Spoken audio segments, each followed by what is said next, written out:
I was very angry about HS2 at the time, and a lot of kids that I'd taught cricket were struggling to get jobs at the time. There weren't a lot of jobs, and I knew some people in UKIP, and they'd see I was angry about a few issues, and they asked me to just go along to a meeting. Next thing I was a member, and next thing they said, "Oh, you stand for election." "You won't get elected, don't worry," and I did. There were things happening which I wasn't completely happy with, and I wanted to be involved in the discussions because I was sure that when you're young there are other ways to do things. I was working part-time for the regional office of the Liberal Democrats, and whenever there's a local election in Buckinghamshire, this happened to be for the district, it's very difficult to find 58 councillors. And I was delivered an ultimatum that I could either stand in Buckingham or I could stand in Pitstone. About 10-12 years ago I became a school governor, obviously in my local town in Chesham, and that inspired me to want to actually go on to be a representative for a council after being a school governor and chairman of governors. And I thought, well, I'm jolly well going to win this, because I had already done an awful lot of work in the community with the summer play scheme and with the playgroup and with the church. I think you need to be aware that you can't change the world as quickly as you thought you might be able to.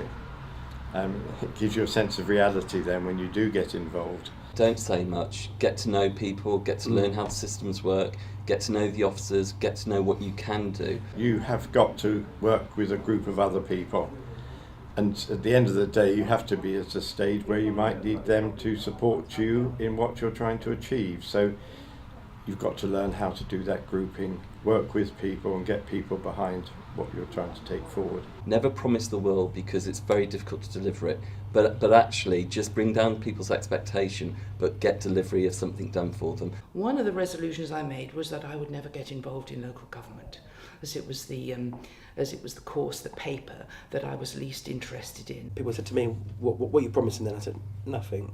I'll promise that you can give me a list of what you'd like me to do, and I will see what I can do when I get elected. So the advice I would have welcomed was that local government wasn't nearly as boring as you thought it was.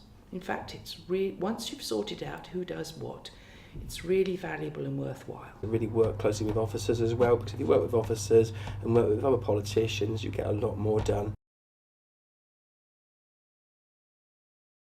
Find out as much information as you can about the council that you're looking at, to work out areas of interest and to work out what that involvement might be. Don't be afraid to stand. I mean, if you look at myself and Mark, we have completely different backgrounds. And Mark's worked in politics for most of his life through different formats. I've worked in my own family business in a garage, and I would have never thought that I would be the sort of person that anyone would think of to be a politician. But I stood, I won, and actually I think I've done okay. I was employed, and I think it is very important to find out if your employer is prepared to support you in what you do, and there are laws that said they should, but that's not always how it feels. You can be sorting out a small pothole for somebody, or looking after children's and adult social care and stuff like that. There's so many different variants.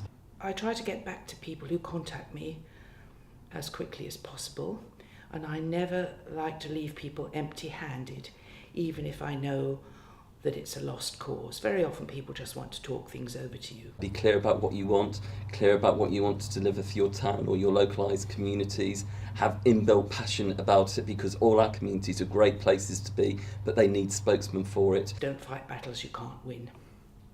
Oh, and one more thing, I learnt this, that influence is more lasting than power. And go out there, work hard, meet people, listen to people. Don't promise the world because you can't deliver the world, but go out there and do your best for people and communities.